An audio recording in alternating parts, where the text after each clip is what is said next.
Ya está con nosotros el doctor Miguel Ángel Cuenya. Doctor Cuenya, ¿cómo está? Muy buenos días. Muy buenos días, Ricardo. Veo que andas tomando el sol allá por Ciudad Universitaria. Así es. ¿Eh? Bueno, está nubladón, déjeme decirle, Doc, Bueno, pero está eso es cierto. riquísimo y a mí, bueno, estamos recibiendo a la A, nueva las generación de a las nuevas universitarias y generaciones de universitarios. estudiantes, claro que sí, que están, por lo que yo vi, están muy contentos todos, Así ¿no? es. Doc, pues, ¿qué nos va a platicar el día de hoy? Bueno, el día de hoy yo quiero hacer referencia a estos fastuosos recibimientos que hacía la ciudad, que organizaba la ciudad de Puebla para recibir a los virreyes que llegaban o que arribaban a la Nueva España.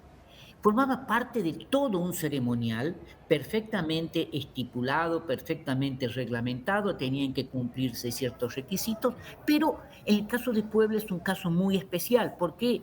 Porque en esta disputa, sobre todo en el siglo XVII, con la Ciudad de México, para ver quién era la más importante, quién era la más monárquica, la más leal a la monarquía, y en donde Puebla se consideraba la ciudad más hispana inclusive, los recibimientos de los virreyes eran verdaderamente fastuosos.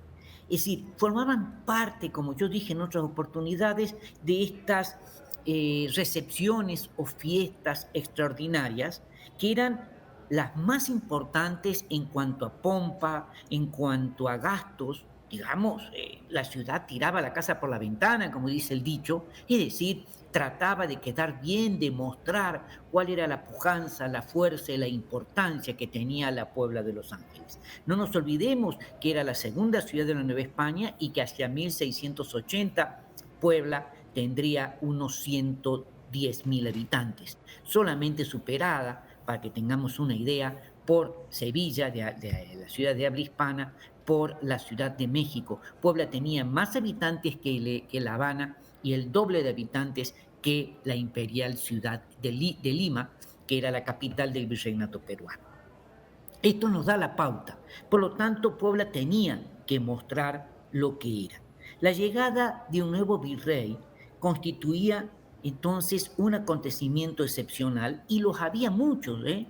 Miren, solamente en el siglo XVII, y quiero hablar del siglo XVII en particular, porque fue el siglo de oro de la ciudad, de mayor esplendor, de mayor pujanza, eh, llegaron a la ciudad, digamos, como nuevos virreyes, 23 personajes, y no eran cualquier cosa, eran personajes que eran miembros de la alta nobleza, la mayor parte eran marqueses o eran duques, o condes, por ejemplo, y en donde verdaderamente, digamos, llegaban con una corte, con un séquito de 30, 40 personas, también miembros de la nobleza, inclusive ellos traían cocineros, médicos,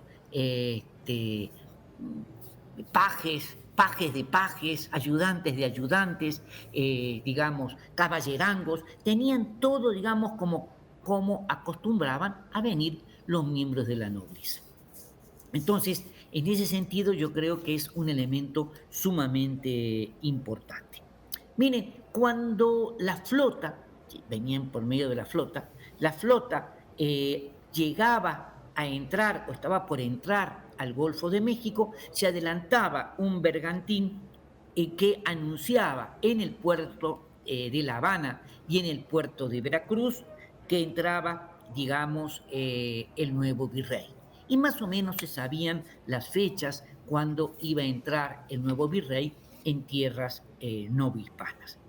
El nuevo virrey tenía que cumplir, como yo decía al comienzo, una serie de actividades. Llegaba al puerto de Veracruz y allí se quedaba una semana, 5 días, 7 días. ¿Por qué? Porque era patrono de algunos conventos, porque verdaderamente era el puerto más importante. Y a partir de ahí comenzaban, digamos, con la Guardia Real, digamos, custodiándolas, y esta gran comitiva a canalizarse hacia Jalapa. Esto es importante porque en Jalapa, que era un pequeño pueblo, lo esperaban 2 canónigos de la Catedral de Puebla y un regidor designado por el Cabildo Angelopolitano para representar a la ciudad y dar la bienvenida a este regio funcionario. Es decir, y además, tanto los canónigos como el regidor debían acompañar desde Jalapa hasta la ciudad de Puebla al funcionario. Pasaban, digamos, después de estar 2 o 3 días en Jalapa, pasaban por la ciudad de Tlaxcala, donde se quedaban 2 días, y ahí, en Tlaxcala, ya llegaban 5 regidores vestidos con galas, vestidos con uniformes especiales para acompañar este, al virrey. Por supuesto que el virrey, una vez que entraba, era recibido con bombos y con platillos, verdaderamente en medio de una gran fiesta. Para esto no era algo improvisado. El ayuntamiento de la ciudad, que ya sabía con anticipación o con antelación, 2 o 3 meses antes, la llegada de un nuevo funcionario a este nivel, iba preparando todo. Y como parte de los preparativos, publicaba en diversas partes de la ciudad la noticia dando instrucciones a los vecinos de la ciudad que debían barrer las calles, que debían poner luminarias, que debían poner candelas. La ciudad debía quedar iluminada por las calles por donde pasaría, digamos, el cortejo virreinal. Se hacía un arco de entrada, un arco en donde inclusive se les ponían el escudo de armas de la familia del virrey, y todo esto tenía un costo verdaderamente elevado.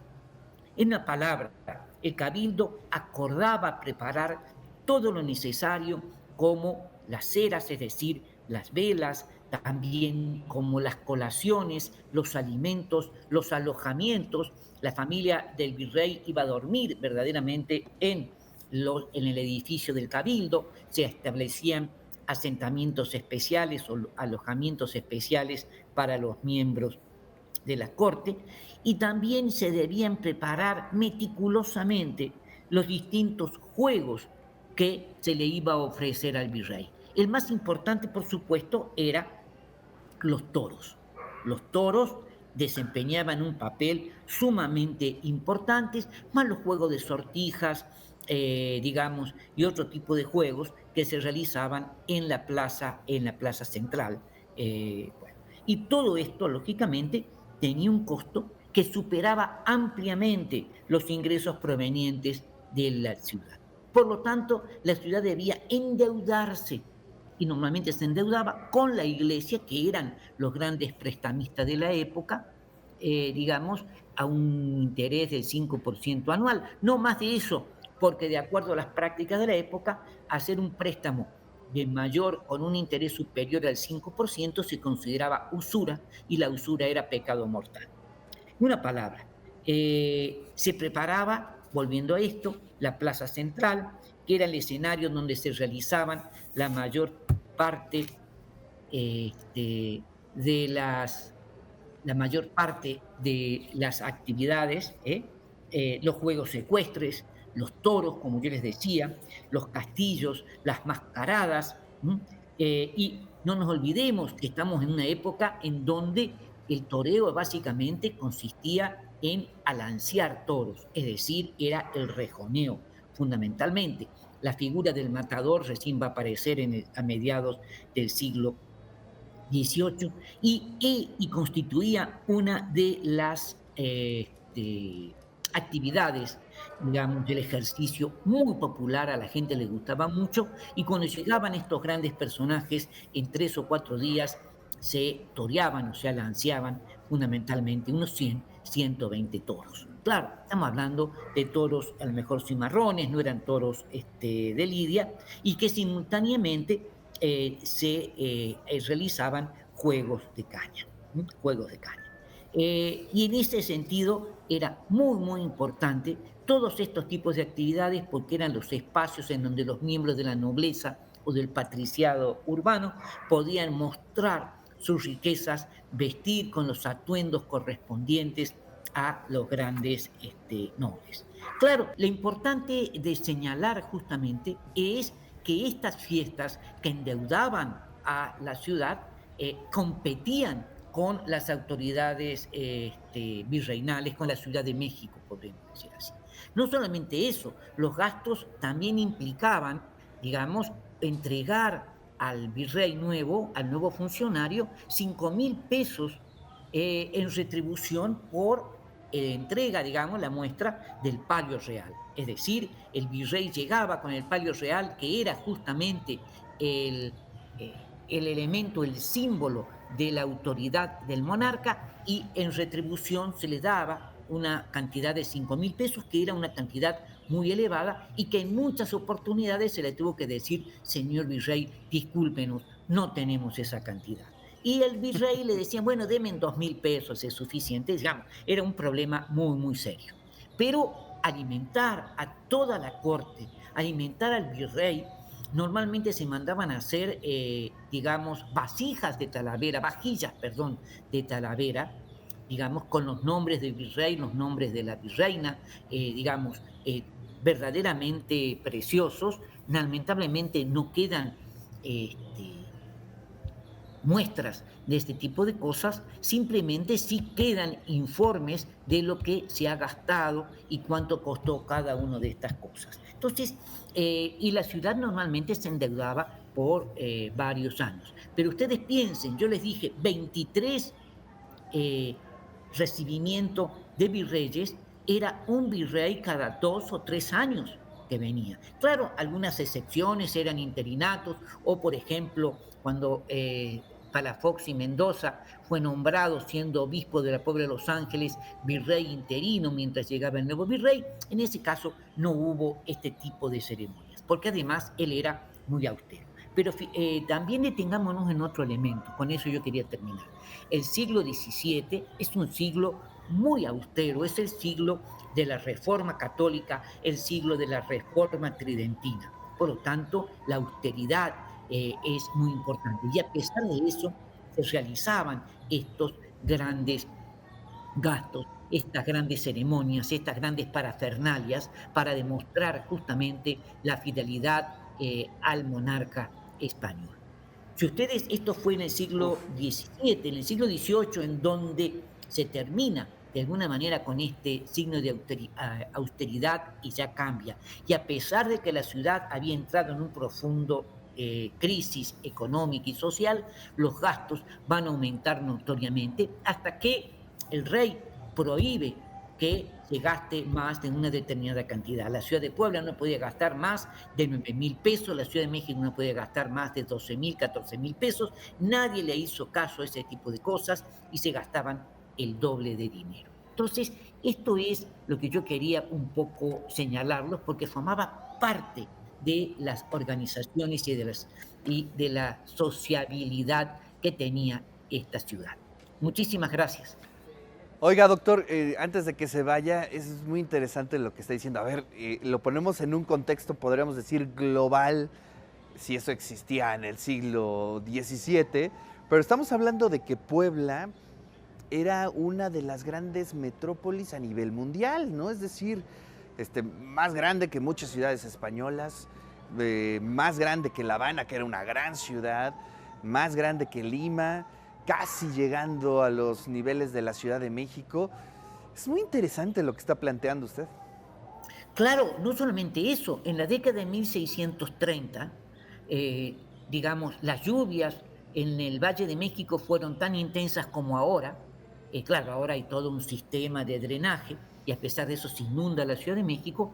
Los lagos de la Ciudad de México avanzaron sobre la ciudad quedó inundada durante casi 7, 8 años, y se planteó sacar la capital y trasladarla a Puebla.